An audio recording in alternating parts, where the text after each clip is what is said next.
నమస్కారం. శ్రీనిలయం కార్యక్రమానికి స్వాగతం.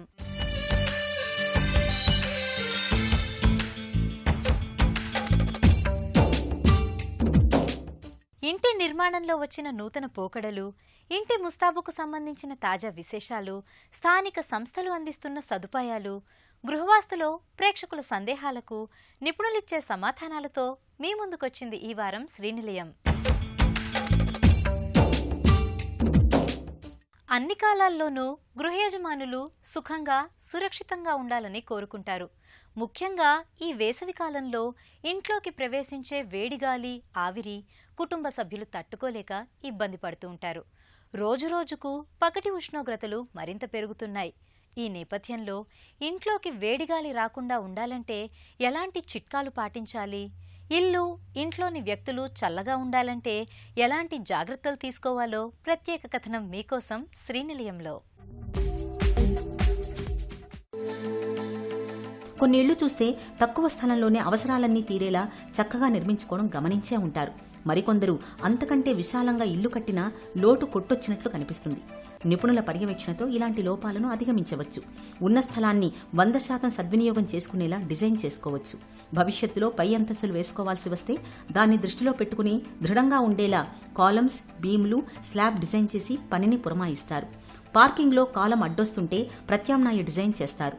బాత్రూంల నుంచి లీకేజీ సమస్య లేకుండా చూస్తారు. ఇంటి మేడపై మొక్కలు పెంచుకుంటే ఆ భారం తట్టుకునేలా అవసరానికి తగ్గట్టుగా ఎప్పటికప్పుడు మేస్త్రీలు, కార్పెంటర్లు, ప్లంబర్లను పురమాయిస్తారు. నిర్మాణంలో ఏది ముందు, ఏది వెనుక చేయాలనేది వీరు సూచిస్తారు. దీంతో చేసే పనికి ఆటంకం లేకుండా ముందు చూపుతో ఏకకాలంలో పూర్తి చేయవచ్చు.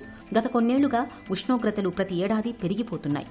వాతావరణంలో వేడి శాతం పెరిగిపోతోంది. దీంతో రాత్రి సమయంలో నిద్ర పట్టకపోవడం, దాంతో పగలు నీరసం, పనిపై ఏకాగ్రత లేకపోవడం వంటి అనేక సమస్యలు వెంటాడుతుంటాయి. మరి వేసవిలో రాత్రి సమయంలో ప్రశాంతంగా హాయిగా నిద్రపోవాలంటే ఇంటిలో వాతావరణం చల్లగా ఉండాలి.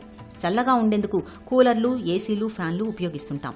వాటిని కొనడానికయ్యే ఖర్చుతో పాటు వాటి నిర్వహణ, కరెంటు ఛార్జీలు అదనంగా భరించాల్సిందే. కానీ కొన్ని జాగ్రత్తలు తీసుకుంటే పెద్ద ఖర్చు లేకుండానే ఇంటిని చల్లగా ఉంచుకోవచ్చు. దీంతో ఇల్లు చల్లగా ఉండి ఫ్యాన్లు, కూలర్లు, ఏసీల వినియోగం తగ్గుతుంది. ఒకవేళ ఆర్థికంగా స్తోమత కలిగిన వారు వాటిని కొన్నా సరే కరెంటు ఖర్చులు తగ్గించుకోవచ్చు. ఎలాగైతే మన శరీరానికి వర్షాకాలంలో, ఎండాకాలంలో, చలికాలంలో కావలసిన బట్టలు, కావలసిన ఫుడ్ మార్పు ఎలాగుంటుందో, మన కంఫర్ట్స్ లాగా మనం ఎలాగైతే మెయింటైన్ చేస్తామో, అయితే మనం ఉండే భవనం కూడా మన బాడీ లాంటిదే. డిఫరెంట్ సీజన్స్లో ఇఫెక్ట్స్ కాకుండా ఆ భవనం బాగుండాలి, భవనంలో నివసించే మన అందరూ కంఫర్టబుల్గా ఉండాలి అంటే కొన్ని ఇంపార్టెంట్ విషయాల మీద దృష్టి పెట్టుకోవాల్సిందే. ప్రత్యేకంగా ఎండాకాలంలో ఇంటి లోపల వేడి ఎక్కువగా ఉంటుంది. వేడి ఎక్కువ ఉంటుంది అంటే ఇంటి లోపల, గది లోపల ఉన్న ఎయిర్ ఒక టెంపరేచర్ ఎక్కువగా ఉంటుంది. ఈ ఎయిర్ ఒక టెంపరేచర్ తగ్గియాలి అంటే మన కంఫర్ట్నెస్కి అది ఒక కంఫర్టబుల్గా ఉండాలి అంటే ఖచ్చితంగా ఎయిర్ కూల్ ఉండాలి. సో ఎయిర్ కూల్ చేయడానికి కొన్ని ఎలక్ట్రిసిటీ వాడి చేసుకోవచ్చు, లేదా కొన్ని న్యాచురల్ పద్ధతిగా చేసుకోవచ్చు. ఈ న్యాచురల్ పద్ధతిగా ఒక ఇంట్లో ఎయిర్ కంఫర్టబుల్గా ఉండాలి అంటే కావలసిన డోర్స్ పొజిషన్స్ కానివ్వండి, విండో పొజిషన్స్ కానివ్వండి, కావలసిన క్రాస్ వెంటిలేషన్స్ కానివ్వండి, వాల్ ఒక థిక్నెస్, రూఫ్ ఎటువంటి తరహా ఉండాలి, ఇవి మనం చాలా ఇంపార్టెంట్గా తెలుసుకోవాల్సిందే. ఎయిర్ కండిషనింగ్, ఎయిర్ కూలర్ వాడకుండా మనకి లోపల టెంపరేచర్ బాగుండాలి అంటే ఈ యొక్క క్రాస్ వెంటిలేషన్స్, విండోస్ మీద కావాల్సిన కర్టన్స్, రూఫ్ మీద కూల్ రూఫ్ సిస్టమ్ కానివ్వండి, అందులో పైన రూఫ్ గార్డెనింగ్ చేస్తే ఎలా ఉంటుంది అది మనం చూసుకోవాలి. మార్నింగ్ నుంచి ఈవినింగ్ వరకు ఏ పద్ధతిగా అయితే టెంపరేచర్ పెరుగుతూ తగ్గుతుందో ఆ పెరిగే తగ్గే కార్యక్రమంలోనే డోర్స్, విండోస్ కూడా క్లోజ్ చేయాలి. నార్మల్గా మార్నింగ్ 5 నుంచి 8 వరకు, సాయంత్రం 6 o'clock నుంచి అబౌట్ 8 o'clock వరకు డోర్స్, విండోస్ ఓపెన్ చేసి పెడితే లోపలున్న హాట్ ఎయిర్ బయటికి వెళ్ళడం, బయట ఉన్న కూల్ ఎయిర్ లోపల రావడం, లోపలున్న టెంపరేచర్ మెయింటైన్ కావడం జరుగుతుంది. అయితే ఎప్పుడైతే మనకు టెంపరేచర్ లోపల కూల్ ఉంటుందో మన కంఫర్ట్ లెవెల్ పెరుగుతుంది. ఎండవేడి ఇంట్లోకి రాకుండా ఇల్లు చల్లగా ఉండాలంటే ఎలాంటి చిట్కాలు పాటించాలో ఇప్పుడు నిపుణుల మాటల్లో తెలుసుకుందాం. ఒకే అంతస్తు ఉండే వ్యక్తిగత ఇళ్లు, అపార్ట్మెంట్లలో అన్నింటికన్నా పై అంతస్తులో ఉండే ఫ్లాట్ల సీలింగ్ పైకి ఎండ నేరుగా పడుతుంది. అందువల్ల పైకప్పు వేడెక్కి ఆ వేడికి ఇంట్లో ఉండలేని పరిస్థితి. పైకప్పు వేడెక్కినప్పుడు సీలింగ్ ఫ్యాన్ గాలి కూడా వేడిగానే వస్తుంది. ఈ సమస్య నుంచి ఉపశమనం పొందాలంటే పైకప్పుకు కూల్ సిమెంట్ కోటింగ్ లేదా రిఫ్లెక్టివ్ కోటింగ్ వేయించుకోవాలి. కూల్ సిమెంట్ కోటింగ్ అంటే ఒక రకం క్రిస్టల్స్ కలిపి ఉన్న పొడి, సాధారణ సిమెంటు మిశ్రమం. తెలుపు రంగులో ఉండే ఈ మిశ్రమం సూర్యరశ్మిని తీసుకోదు. అందువల్ల పైకప్పు వేడెక్కదు. పైగా ఇంటి లోపల చల్లగా ఉంటుంది. ఇంట్లో కిటికీలు, తలుపుల వద్ద నారతో తయారయ్యే చేపలను అమర్చుకోవడం వల్ల ఇంట్లోకి వేడి గాలి రాకుండా చేపలు అడ్డుకుంటాయి. ముఖ్యంగా ఇంట్లోకి గాలి వీచే దిక్కుల్లో ఉన్న కిటికీలు, తలుపుల వద్ద తెరచాపలు రక్షణగా చేసుకుని వాటిని తరచూ కొంత నీటితో తడుపుతూ ఉండడం వల్ల ఇంటి లోపలి ఉష్ణోగ్రత ఏకంగా 4-5 డిగ్రీలు తగ్గే అవకాశం ఉంటుంది. ఇక ఇలాంటి చేపలే కాకుండా కూలర్లలో వినియోగించే తరహా గడ్డి చేపలు, మ్యాట్లు కూడా మార్కెట్లో లభిస్తాయి. అవి నీటిని ఎక్కువసేపు పట్టి ఉంచుతాయి. ఇవి కాకుంటే కాస్త మందమైన బెడ్షీట్లను కూడా నీటితో తడిపి తలుపులు, కిటికీల వద్ద కట్టుకోవచ్చు. ఇంటి చుట్టూ ప్రదేశం ఉంటే మొక్కలు పెంచడం వల్ల చల్లదనం పరుచుకుంటుంది. అపార్ట్మెంట్లయితే బాల్కనీలో కుండీలు పెట్టుకుని వాటిల్లో మొక్కలు పెంచొచ్చు. ముఖ్యంగా తీగ మొక్కలు పెంచడం వల్ల అవి ఎక్కువ వైశాల్యం విస్తరించి చల్లదనాన్ని ఇవ్వగలుగుతాయి. ఇంటి చుట్టూ కానీ ముందు వెనుక కానీ ఖాళీ స్థలం ఉంటే చెట్లు పెంచడం ఎంతో మంచిది. వాటి వల్ల అన్ని కాలాల్లోనూ ప్రయోజనం ఉంటుంది. ఇంటి పైకప్పుపై చిన్నపాటి తోటను పెంచడం వల్ల ఎంతో ప్రయోజనం ఉంటుంది. దీనినే రూఫ్ టాప్ గార్డెన్ అంటారు. డాబాపై వీలైనంత వరకు గార్డెన్ ఏర్పాటు చేసుకోవడం వల్ల పైకప్పు వేడెక్కకుండా ఇల్లు చల్లగా ఉంటుంది. అంతేకాకుండా మనకు కావలసిన కూరగాయలు, పూలు వంటివి మనమే పండించుకున్నట్లు ఉంటుంది. మొక్కలు, చెట్లు ఉన్నవాళ్లు పరిసరాల్లో చుట్టూ ఉన్న ప్రాంతాల కంటే 2-3 డిగ్రీల ఉష్ణోగ్రత తక్కువగా ఉంటుంది. గదిలో నేలను నీటితో కడగడం వల్ల ఆ నీరు మెల్లగా ఆవిరవుతూ గదిలో ఉష్ణోగ్రత తగ్గుతుంది. ఇంట్లో అవసరం లేనప్పుడు లైట్లు ఆర్పేయడం, ఎలక్ట్రానిక్ ఉపకరణాలను ఆఫ్ చేయడం మంచిది. లేకుంటే వాటిని వాడుతున్నంతసేపు వేడి వెలువడుతూనే ఉంటుంది. దీంతో ఇంట్లో ఉష్ణోగ్రతలు పెరిగిపోతాయి. ఇంట్లో నేరుగా ఎండపడని దిశల్లో ఉన్న కిటికీలు, తలుపులు తెరిచి ఉంచడం వల్ల ఇంట్లోకి గాలి ప్రవాహం పెరుగుతుంది. దానివల్ల కూడా చల్లదనం కలుగుతుంది. సాయంత్రం వాతావరణం చల్లబడిన తరువాత కిటికీలను తెరిచి ఉంచాలి. అందువల్ల ఇంట్లోని వేడి బయటకు వెళ్లిపోయి చల్లగాలి లోపలికి వస్తుంది. ఇక ఇంట్లో ఎక్కువ వేడి ఉత్పత్తి అయ్యేది వంటగదిలోనే. వంటగదిలోని వేడి బయటకు వెళ్లిపోయేలా వంటగదికి వెంటిలేటర్ ఉండేలా చూసుకోవాలి. ఈ వెంటిలేటర్లకు ఎగ్జాస్టింగ్ ఫ్యాన్లు అమర్చుకోవాలి. లేకుంటే వంటగదిలోని వేడి ఇంట్లోనే నిండిపోతుంది. ఇంట్లో సాధారణంగా మనకు ప్రతి రూమ్లో ఎయిర్ ఉంటుంది, కానీ లైటింగ్ కండిషన్స్ వేరుగుంటాయి, హీటింగ్ కండిషన్స్ వేరుగుంటాయి. కిచెన్లో, స్టోర్ రూమ్లో, టాయిలెట్లో, కామన్ రూమ్స్లలో ఎయిర్ కండిషనింగ్ అటువంటి ఉపకరణాలు ఉండవు. అయితే ప్రతి రూమ్లో మనం ఉంటాం కాబట్టి ప్రతి రూమ్ కంఫర్టబుల్గా ఉండాలి. కాబట్టి ఈ డోర్స్, విండోస్ ఓపెనింగ్, క్లోజింగ్ చేసే పద్ధతి మనం పాటిస్తే ప్రతి రూమ్లో ఎయిర్ క్వాలిటీ బాగుంటుంది. సాధారణంగా రూఫ్స్లో ఎవరైతే అప్పర్ ఫ్లోర్స్లో ఉంటారో ఆ ఒక రూఫ్ టెంపరేచర్ ఎక్కువ ఉంటుంది. ఎందుకంటే డైరెక్ట్ సన్కి ఎక్స్పోజ్డ్ ఉంటుంది కాబట్టి సర్వసాధారణంగా ఫాల్ సీలింగ్ చేయడం, ఇన్సులేషన్ చేయడం అటువంటివి చేస్తారు. కానీ ఎప్పుడైతే మనం వర్షాకాలంలో బయటకు వెళ్ళినప్పుడు రెయిన్ కోట్ వేస్తున్నామో ఆ రెయిన్ కోట్ వేసుకునేటప్పుడు మన బట్టల మీద రెయిన్ కోట్ వేస్తాం. అలా లోపల వేస్తే బట్టలు తడుస్తాయి, మనం తడవం. ఇంటికి ఇన్సులేషన్ చేస్తే లోపల చేస్తే బయట ఉన్న రూఫ్ వేడెక్కుతుంది కాబట్టి అంత ఉపయోగం ఉండదు. ప్రాబ్లం సాల్వ్ చేయడానికి అంటే రూఫ్ ఒక పైననే కోటింగ్ వేస్తే అదొక వైట్ రిఫ్లెక్టివ్ సర్ఫేస్ ఉంటే లోపల హీట్ రాదు, లోపల ఉన్న టెంపరేచర్ మెయింటైన్ అవుతుంది. అందుకే ఈ కూల్ రూఫ్ సిస్టమ్ కంపల్సరీగా మనము మెయింటైన్ చేయవలసిందే. ఎండాకాలంలో ప్రత్యేకంగా చూసుకోవాల్సింది colour. White colour, light colour చాలా మంచిది. మనం వేసుకోవడానికి కూడా వైట్ కలరే, లైట్ కలరే మంచిది. బిల్డింగ్ కూడా వైట్ మరియు లైట్ కలర్స్ ఉంటేనే మంచిది. సీలింగ్స్ కానివ్వండి, సీలింగ్ ఉన్న ట్యాప్లో కానివ్వండి, వైట్ కలరే ప్రిఫర్ చేయాలి. అందుకే సర్వసాధారణంగా మనం గోడలకి కానివ్వండి, ఫాల్ సీలింగ్ కానివ్వండి, లైట్ యా వైట్ కలర్ వేస్తాము. ఈ మల్టీ స్టోరీడ్ బిల్డింగ్స్లో ఎవరైతే అపార్ట్మెంట్స్లో ఉంటారో ఆ అపార్ట్మెంట్ ఒక బాల్కనీలో హీట్ ఎక్కువగా వస్తుంది.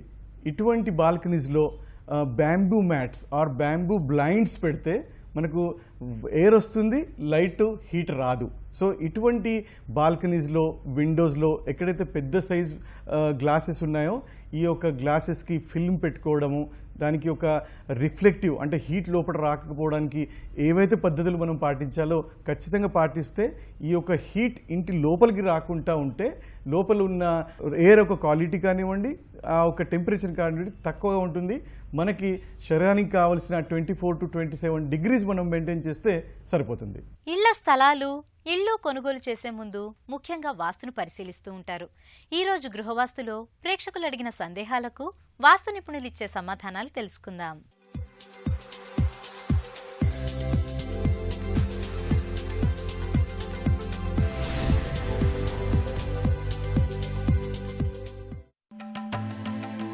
ఈ ప్రశ్నని చిట్యాల నుంచి పాండురంగారావు గారు ఈ విధంగా వ్యక్తపరుస్తున్నారు.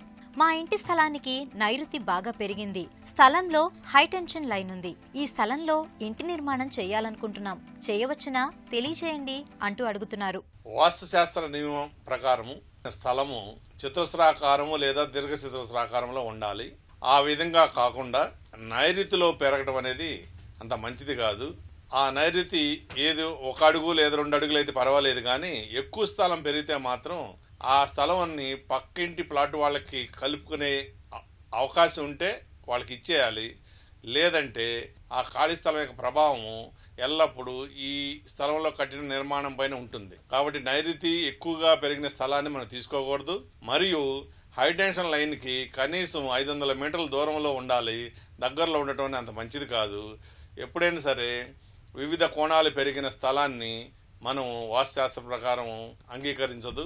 కాబట్టి ఏ విధంగా అయినా సరే చతురస్రాకారం లేదా దీర్ఘ చతురస్రాకారంగా చేసుకున్న స్థలం మాత్రమే మనకు పనికొస్తుంది. ఏ 2 అడుగులో 3 అడుగులో స్థలం మాత్రం పెరిగితేనే కట్ చేసుకుని మందం గోడ పెంచుకోవచ్చు. కానీ ఎక్కువ స్థలం పెరిగితే మాత్రం త్రికోణం ఏర్పడుతుంది. ఆ త్రికోణం వల్ల ఇబ్బందులు వస్తాయి. కాబట్టి దాన్ని తీసుకోకపోవడమే మంచిది. నకిరేకల్ నుంచి రంగనాయకులు గారు తమ సందేహాన్ని ఈ విధంగా రాస్తున్నారు. మేము 10 సంవత్సరాల క్రితం తూర్పు రోడ్డు ఉన్న స్థలంపై ఇంటి నిర్మాణం చేశాము. మొదటి అంతస్తులో పిల్లర్లు, స్లాబ్ లెవెల్ వరకు చేశాం. ఆ తరువాత నిర్మాణం చేయలేదు. దీనికి పరిష్కారం ఏంటో తెలియచేయండి అంటూ రాస్తున్నారు.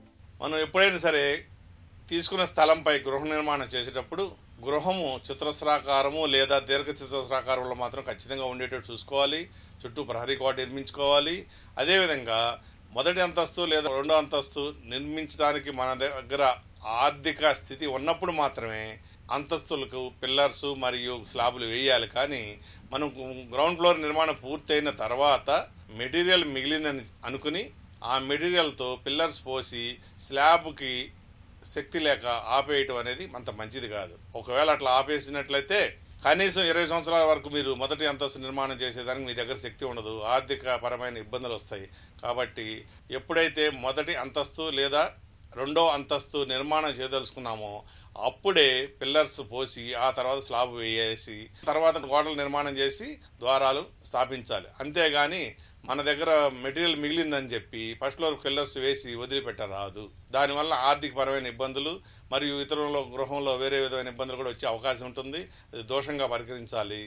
కాబట్టి వీలైనంత వరకు ఒకవేళ పిల్లర్స్ వేసి ఉంటే వాటిని కలిపేదానికి ప్రయత్నం చేయండి. శక్తి ఉంటే స్లాబ్ వేయండి, లేదా కనీసం రేకులు షీట్స్ అన్నా వేసి కవర్ చేయండి స్లాబ్ లాగా. అప్పుడు మీ ఆర్థిక పరిస్థితి మెరుగై తర్వాత స్లాబ్ వేసేదానికి అవకాశం ఉంటుంది. ఖమ్మం నుండి తిరుపతి గారు ఈ విధంగా తమ సందేహాన్ని వ్యక్తపరుస్తున్నారు. మేము 2 అంతస్తుల భవనం నిర్మించాము. ఈ భవనంపై ఆగ్నేయంలో సెల్ టవర్ ఉంది. నైరుతిలో నీటి ట్యాంక్ ఉంది. ఇలా ఉండవచ్చునా? మాకు తెలపండి అంటూ అడుగుతున్నారు. మనం గృహ నిర్మాణం చేసిన తర్వాత వాస్తు శాస్త్ర నియమం ప్రకారము అన్ని అంతస్తుల పైన పడమరలో నీటి నిల్వ ట్యాంకు, నైరుతిలో ఒక చిన్న రూమ్ కానీ ఏదన్నా ఒక చిన్న షెడ్ కానీ వేసుకోవాలి. ఎందుకంటే నైరుతి భాగం కొంచెం ఎత్తుగా ఉండాలి కాబట్టి. అటు కాకుండా నైరుతిలో నీటి నిల్వ ట్యాంకు మరియు ఆగ్నేయంలో సెల్ టవర్ నిర్మాణం అనేది అంత మంచిది కాదు. సెల్ టవర్ యొక్క ఎత్తు వాటర్ ట్యాంక్ కంటే ఎక్కువగా ఉంటుంది. అంటే నైరుతి కంటే కూడా ఆగ్నేయం ఎత్తుగా ఉండటం వలన అది దోషంగా భావించవలసి వస్తుంది. కాబట్టి వాస్తుశాస్త్ర ప్రకారం సెల్ టవర్ పెట్టడం అనేది దోషంగా భావించాల్సి వస్తుంది. ఒకవేళ ఇప్పటికే పెట్టుంటే దాన్ని మార్చుకునే ప్రయత్నం చేయండి. లేదా అన్ని దిక్కులకు యంత్రాలను ప్రతిష్ఠించుకుని తరచుగా వాస్తు పూజ నిర్వర్తించుకునడం వలన కొంతవరకు దోషం పరిహారం అవుతుంది. ప్రపంచవ్యాప్తంగా నగరాలు బహుళంతస్తుల భవనాలతో కాంక్రీట్ జంగల్గా మారుతున్నాయి. దీంతో స్థలాభావం తగ్గుతుంది. ఖాళీగా ఉన్న ఇంటి బాల్కనీలు, ఇంటి డాబాను చక్కగా వినియోగించుకుని కూరగాయలు సాగు చేసుకుంటున్నారు. ఇంటికి కావలసిన కూరగాయలు సేంద్రియ పద్ధతుల్లో స్వయంగా పండించుకుంటున్నారు. కూరగాయల సాగుపై ఆసక్తి ఉంటే చాలు, సమృద్ధిగా పోషక విలువలు కలిగిన తాజా పండ్లు, కూరగాయలు, ఆకుకూరలు స్వయంగా పండించుకోవచ్చు. దీంతో నిరుపయోగంగా ఉన్న ఇంటి పైకప్పు, బాల్కనీలు పూర్తిగా వినియోగించుకున్నట్లవుతుంది. అంతేకాకుండా ఇటీవల కాలంలో పెరుగుతున్న ఉష్ణోగ్రతల్లో 2 నుంచి 3 డిగ్రీల వరకు తగ్గించుకోవచ్చు. ఇంటి పైకప్పుపై కూరగాయల సాగుతో ఇల్లు చల్లగా ఉంటుంది. మరి ఈ నేపథ్యంలో ఇంటి డాబా పైన కూరగాయల సాగు చేసుకుంటే గృహ యజమానులకు ఎలాంటి లాభాలున్నాయో ప్రత్యేక కథనం మీకోసం గృహశోభలో.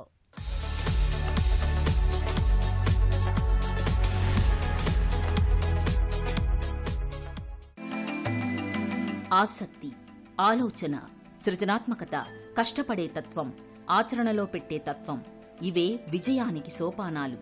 ఆయా అంశాలకు తోడు ఇంటి డాబాపై ఖాళీ స్థలం ఉంటే చాలు తాజా స్వచ్ఛమైన కూరగాయలు, ఆకుకూరలు, పండ్లు పండించగలం. స్వచ్ఛమైన ఆహారం పొందడంతో పాటు మిద్దె తోటలను రేపటి తరానికి నేస్తం చేయగలం. అందుకు ప్రత్యక్ష ఉదాహరణ మిద్దె తోట నిర్వహిస్తున్న లత. హైదరాబాద్ బీరంగూడలో నివాసముంటున్న ఈమె ఇంటి మిద్దె మీద అడుగు పెడితే చాలు ఒక హరితవనంలోకి అడుగుపెట్టిన అనుభూతి కలుగుతుంది. ఈ మిద్దె తోట మొదలుపెట్టి 4 సంవత్సరాలు. ప్రకృతితో అల్లుకున్న అనుబంధం ఇప్పటిది కాదు. చిన్నప్పట్నుంచి ఎక్కడ ఖాళీ స్థలం కనిపించినా పూల మొక్కలు నాటడం. గతంలో అద్దె ఇంట్లో ఉన్నప్పుడు పూల మొక్కలు, కరివేపాకు, ఒక పూల కుండీలో మామిడి చెట్టు నాటింది. కుండీలో మామిడి చెట్టు ఏమిటని చాలామంది ఆశ్చర్యపోయారు. నిజంగా కుండీల్లో పండ్ల చెట్లు ఎందుకు పెరగవు అనే ఆలోచన ఆమె మనసులో నాటుకుపోయింది. సొంత ఇల్లు కట్టుకున్న తరువాత మొదట్లో కింద కొన్ని పూల మొక్కలు పెంచింది. చుట్టూ ఉన్న అపార్ట్మెంట్ల నీడలో అవి సరిగ్గా పెరగకపోవడంతో వాటిని మిద్దె మీదకి మార్చింది. పూలతో పాటు టమాటా, మిరప మొక్కలను నాటి వాటి ఫలాలను భర్తకు చూపించడంతో ఆయన కూడా మిద్దె తోటలపై ఆసక్తి చూపించాడు. మొక్కలకు తెగుళ్లు రావడం, ఎండిపోవడం వంటి సమస్యలు తొలుత నిరాశపరిచినా ఓటమి లేని నమ్మకంతో ముందుకు సాగింది లత. గత 4 సంవత్సరాల నుంచి మిద్దె తోట చేస్తున్నానండి. నేను రెంటిళ్లలో ఉన్నప్పుడు కూడా చిన్న చిన్న కుండీల్లో పూల మొక్కలు, ఆకుకూరలు, కూరగాయలు, పళ్ళు, మామిడి మొక్క అలా పెంచుకునేదాన్ని. చిన్న ఆలోచన ఏంటంటే ఎప్పుడు డాబా పైకి వచ్చినప్పుడు అంతా ఖాళీగా కనిపించేది, ఎందుకు ఈ స్థలం ఉపయోగించుకోకూడదు అని చెప్పి నేను అలా కింద ఉన్న మొక్కలన్నీ పైకి షిఫ్ట్ చేశాను. సంపురింగుల్లో ఆకుకూరలు వేశాను. కూరగాయలకు చిన్న చిన్న కుండీలే పెట్టాను. కొన్ని గ్రో బ్యాగ్స్, కుండీలు, పండ్ల మొక్కలకు మాత్రం డ్రమ్ములు, పెద్ద సిమెంట్ కుండీలు, పెద్ద ప్లాస్టిక్ కుండీలు అలా వాడాను. 206 గజాల స్థలంలో నిర్మించిన ఇంటి మీద 1800 చదరపు అడుగుల మిద్దె తోటలో పలు పంటలు సాగుకు సిద్ధమయ్యాయి. ఎలాంటి పెస్టిసైడ్స్ లేకుండా కూరగాయలు పండించాలనే ఆలోచనతో కూరగాయల మీద ఎక్కువగా దృష్టి పెట్టారు. పూల మొక్కలు, కరివేపాకు, ఆకుకూరలతో ఆరంభమై పండ్ల చెట్లను పెంచడం వరకు సాగింది. మన పంట మనం అనే భావన చాలా సంతృప్తిని కలిగిస్తుందంటారు లత. కొత్తిమీర, పుదీనా, పాలకూర, తోటకూర, చుక్కకూర, గోంగూర, ఆకుకూరల వంటి తీగజాతి మొక్కలు తక్కువ స్థలంలో ఎక్కువ కాపు కాస్తున్నాయి. ఇక కుండీల్లో పెరుగుతున్న చిక్కుడు ఆకుకూరల కోసం ప్రత్యేకంగా సిమెంట్ రింగులు వాడుతున్నారు. సిమెంటు రింగులు వేసేటప్పుడు వీటికి మధ్య భాగంలో బీమ్ ఉండేలా జాగ్రత్తలు తీసుకున్నారు. ఇక పెద్ద కుండీల్లో వంగ, క్యారెట్ వంటి కూరగాయలను బహుళ పంటలు పద్ధతిలో పండిస్తున్నారు. లత చిన్న చిన్న కుండీల్లో పెద్ద పెద్ద మొక్కల్ని పెంచుతున్నారు. చాలా మంది సందేహం వ్యక్తం చేస్తుంటారు.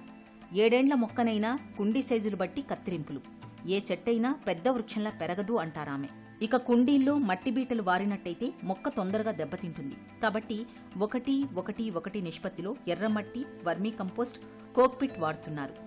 కోకోపిట్ మట్టిలో ఎక్కువ తేమ శాతాన్ని నిలిపి ఉంచుతుంది. మొక్క నాటే ముందు వేపపిండిని చల్లుకుని వేరు తెగులు సమస్య రాకుండా చూసుకుంటున్నారు. తోటలో రాలిన ఎండుటాకులను కంపోస్ట్లో వాడుతున్నారు. ఈ ఎండాకాలంలో మిద్దె తోటని ఏర్పాటు చేసుకుంటే ఇంట్లోకి వేడి రాకుండా ఇంటిని చల్లగా ఉంచుకోవచ్చు. మిద్దె తోట అందించే ఆహారం, రుచి, ఆరోగ్యం, అనుబంధం అనే 4 జీవితానికి కొత్త ఉత్సాహాన్ని ఇస్తున్నాయంటున్నారు.